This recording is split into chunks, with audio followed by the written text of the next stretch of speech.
Hi, welcome to my show, The Best Advice. I'm your host, David Best.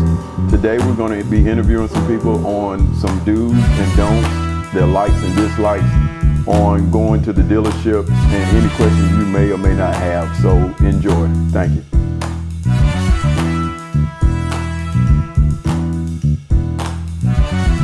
Hi, today I'm going to be talking with Christy, and she's going to give me some insight on some questions she might or may not have about going to the dealership. How are you doing, Christy? I'm doing good. How are you? Thank you so much for your time today. So I just wanted to talk with you briefly on how you feel about when you go to the dealership. Do you have any questions or anything that concerns you about your vehicle when it's being serviced?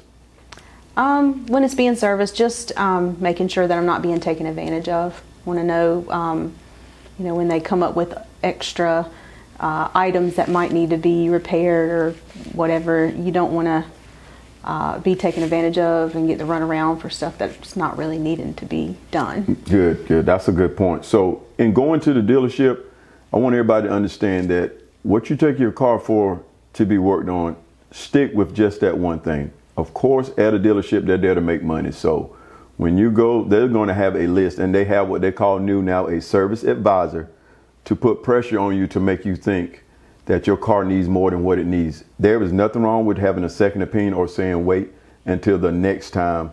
Let me think about it first and get a second opinion. There's nothing totally wrong with it. Don't feel pressured to do that. So in moving forward, when you take your car to the dealership, going to the dealership is a good thing, but that service advisor with a list of stuff, it's probably better if you wait and get a second opinion and look at what they're talking about. It could be things like chain windshield wiper blades. It could be checked brake fluid. From my experience, I've never had brake fluid changed on a car and never had a problem. I've never had a transmission flush on a car and never had a problem. As a matter of fact, it's been the opposite. Some people that have had transmission flush have had trouble with their transmission after the fact.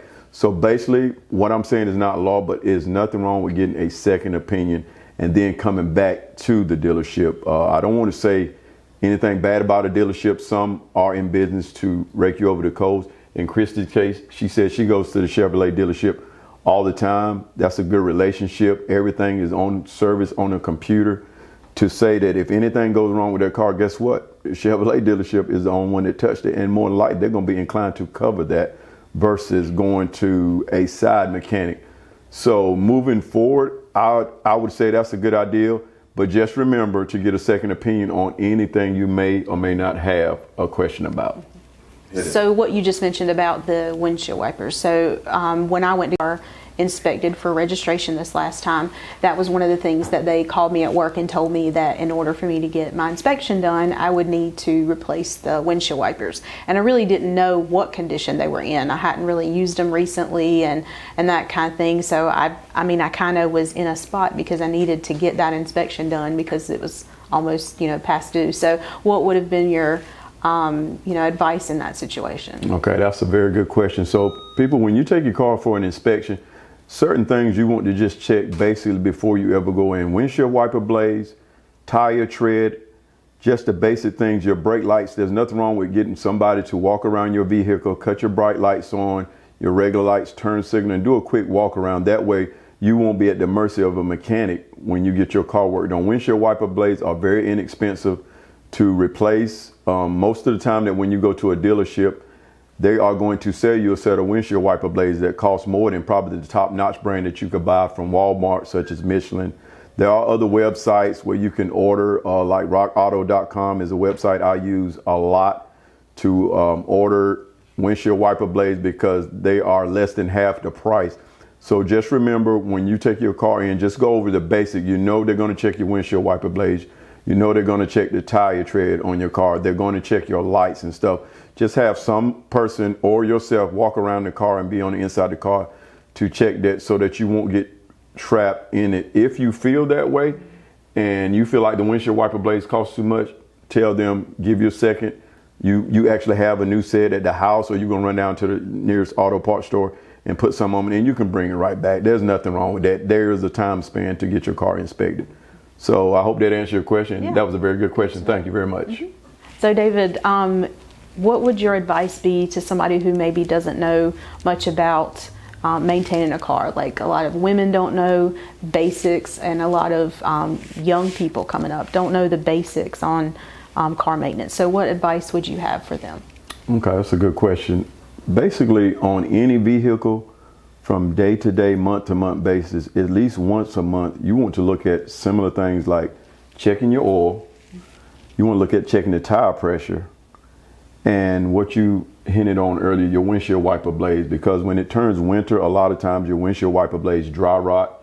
And going into winter, when you actually need them the most, when it's raining, icy outside, you want to go ahead and put a new set of windshield wiper blades. Most people say every 6 months, and I would go with that. Every 6 months is a good idea.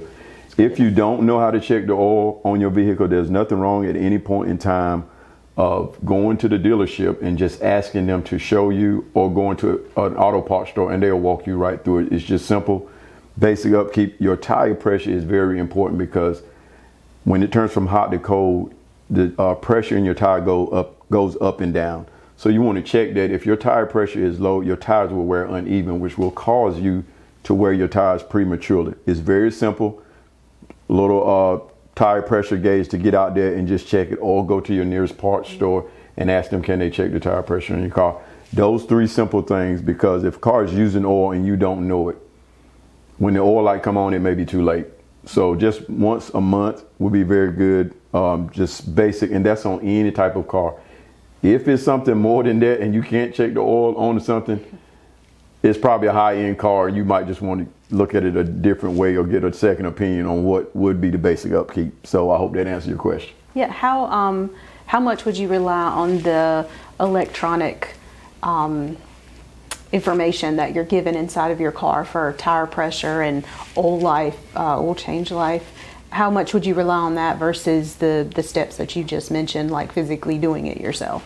Okay, so mainly on my cars, when I change the oil, it has a life of, I know a lot of people say 3 months or 3,000 miles. The truth of the matter is they make oil a lot better than they used to. It's the life of the car. So I change mine usually by the oil light. On anything foreign made, I'll go 5,000 to say 7,000 miles. The newer cars are roughly about 5,000 miles. I don't do months anymore as I do as much as I drive it, because if it's a good grade of oil, it will keep unless you have the car sitting up. But if you drive it day to day and you just don't put a lot of miles on it, there's nothing wrong with that oil. So I go by the indicator. It's fine on a vehicle. They know what they're doing at the dealership when they manufacture the car. So that's a good idea. And you can actually pour the oil and look at it. If it's a dark colored oil, real black content to it, then it needs to be changed. As long as it's still golden, has a gold shimmer to it where you can almost look through it, then it's fine. But they make oil a lot better. I think every 3,000 miles is a little overkill, and I know a lot of people do, but I've done it and I've owned several different cars, and 5,000 miles I say is the limit on a regular oil change. Good to know. Thank you for your question. Right. So another question I have is around mechanics. So what is your take on using a dealership versus independent mechanic for your maintenance? Okay, that's a very good question. A lot of people look at dealerships, they call them stealerships. There are good and bad mechanics, whether you go to the dealership or independent. My advice to you is whichever one you choose, you want to frequent that same person, deal with that same person every time. You don't have a choice of the mechanic at the dealership who's going to work on the car, but you do have a choice of when you go of talking to a service advisor and looking on that computer showing that you constantly come here to get your car worked on. Going to an independent mechanic, is a very good idea as long as you build a relationship with a mechanic. Ask for other people's advice. Who do they take their car to? Do they recommend? Word of mouth is the strongest. I tend to stick with one mechanic. They know what I like when my car is getting worked on. I don't want aftermarket parts being used on my vehicle. And back to what Krista said, she takes her car to the dealership, to the same dealership, so that if anything comes up, there's no question. That same rule applies for an independent mechanic. If you stick with that same mechanic, they know you and they do the work on the car, so they know if anything is done, they did it. That is my advice. Try different kinds, but there are some people, and just always remember a second opinion, whether you go to the dealership or the mechanic. Just in reference to one of the mechanic shops that I use, they will even go as far as to, if something's really wrong with the car that they think is not worth it, they will tell me, because they know me, and say, hey, this is no good. You probably need to look at another car. Or there has been instances they say, this is over my head. You need to take it to a dealership, to a transmission specialist. So that's that kind of bond that we have with a mechanic, and you want to have with any mechanic, that they know you personally, is my advice. Not just leave your car and walk off, because anything could happen to your car when you're not there. So my advice would be either or is fine. Just make sure you build a relationship with that mechanic.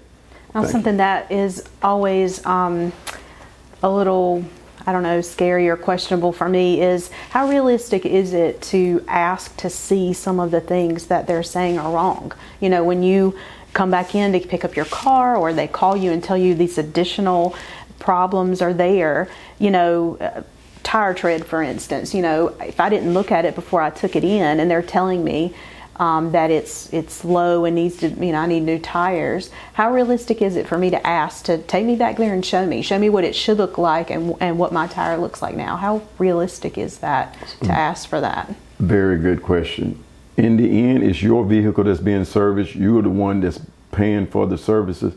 What I've learned over the years is, when you get something done to your vehicle, it is your best judgment to have them come out and show you what they did to the car, so that you can look at it. Sometimes I've had cars damaged after the fact of a part being replaced, and didn't know it until months later going to it. That is one of the biggest things I say about having someone work on your car, is once the work is done, go out there and look at what was done. There's nothing wrong. That's what they're there for. And if they don't want to show you what they did, then that's probably not a dealership or mechanic you want to deal with, because in certain instances, some people you watch on TV all the time, that they say it needs this and they didn't even change it. I've even gone as far as to mark an oil filter on my car back when I wasn't doing my own oil change, to see, hey, did they really change that oil filter? Yeah. Did they really change the oil on the car? There's nothing wrong with pulling the dipstick and looking at the oil. Not to say that they're all bad, but there are some people out there that are out there just trying to make a quick buck.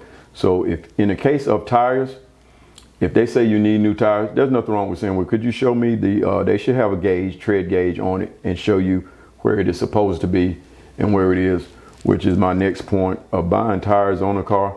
Just because the dealership have tires, guess what? They're not the only tire dealership in town. Most of my tires I buy offline, because I can beat any price by half for a set of tires, ship to my door, and then pay somebody to have them put on less than I can buying a whole set of tires. Most of the time what you're paying at the dealership is convenience. That's what you're paying for, convenience. That's what everybody's into. We have them right here. We can put them on right now and have you going out today. But you just wasted $500 on a set of tires because you didn't wait. So back to what you're saying, one of the best things is a second opinion. I'm always going to stick to that, have a second opinion. And I think you can't go wrong with that. But yeah, just ask them to show it to you. Good advice. Good. Okay. Krista, I want to thank you so much for taking the time out to do this show with me today. You had some very good questions and very good feedback, and I really appreciate your time. Thank you so much. Sure, it's my pleasure. So in closing today, I appreciate everybody's time for tuning in. If you have any questions, comments, please just drop them below and I'll get back to you as soon as possible. And thank you again for tuning in to The Best Advice.